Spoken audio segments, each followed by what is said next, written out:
राहुल जी से प्रेरित होके मैं यहां आया हूं और जो देखा है, जो सुना है, वो दिल दहलाने वाला है। एक जघन्य अपराध की गाथा है।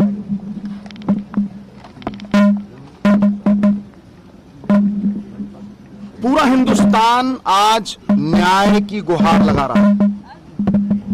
मेरे लिए संविधान से बड़ा, सियासी जीवन मेरा 17 साल का हो गया, संविधान से बड़ा कुछ नहीं है। संविधान के जज्बे को, जमहूरियत को, इंसाफ को कत्ल करने का एक प्रयास है।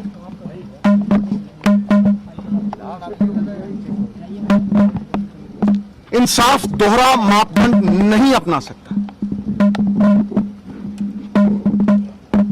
मानवीय जीवन का कोई पैसों से मूल्य नहीं लगा सकता, इसकी भरपाई नहीं हो सकती। मैं लवप्रीत जी के पिता से बात कर रहा था और वो यहां पे भी वही भावना दोहराई गई है। उन्होंने कहा कि मेरी बेटी और मैं इंसाफ चाहते हैं, नहीं चाहिए हमें पैसे।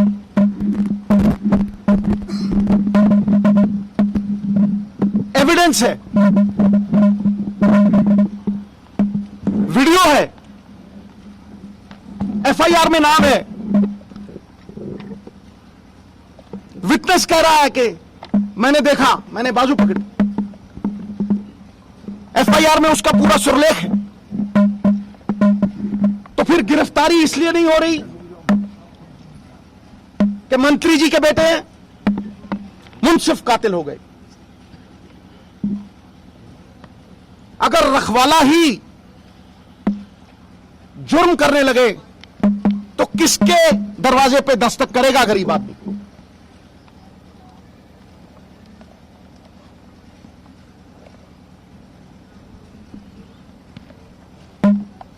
बहुत हुआ। आज अगर आप किसान आंदोलन को देखेंगे तो विश्वास उठ गया है इस सिस्टम से। किसान भाइयों का भी विश्वास उठ गया है।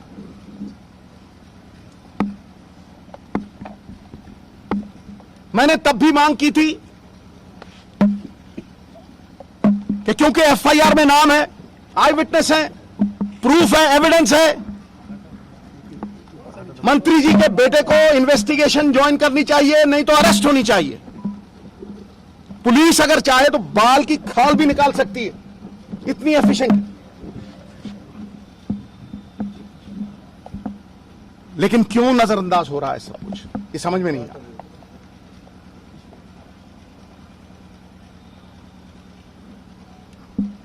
मॉरल अथॉरिटी, किसानों की मौत।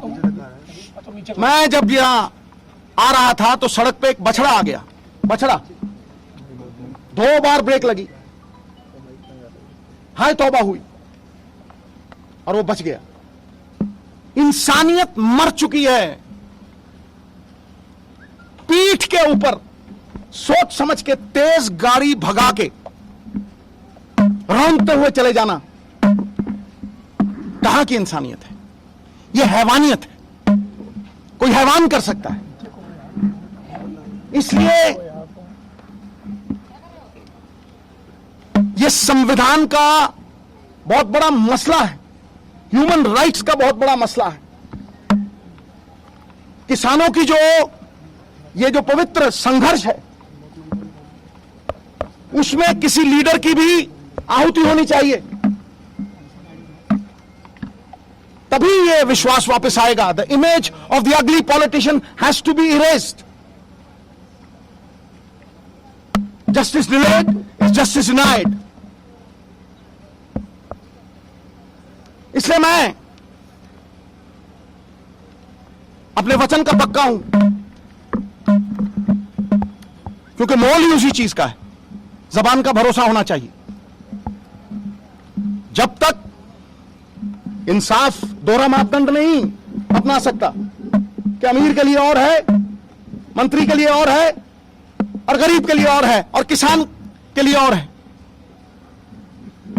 उस पवित्र सत्याग्रह जो किसानों ने किया है, उसके लिए लड़ना होगा, और उस सत्याग्रह में शमूलियत करनी होगी। मैं एक स्वतंत्रता सेनानी का बेटा हूं, इसलिए मैं विनम्रता से यह कहता हूं कि जब तक मिश्रा जी का जो बेटा है आशीष, उसके ऊपर कार्रवाई नहीं होती, वो इन्वेस्टिगेशन ज्वाइन नहीं करता, मैं यहां अनशन पे बैठूंगा, मैं भूख हड़ताल पे यहां बैठूंगा। कोई परवाह नहीं, कोई परवाह नहीं। ये किसान की इज्जत की रोटी की लड़ाई है।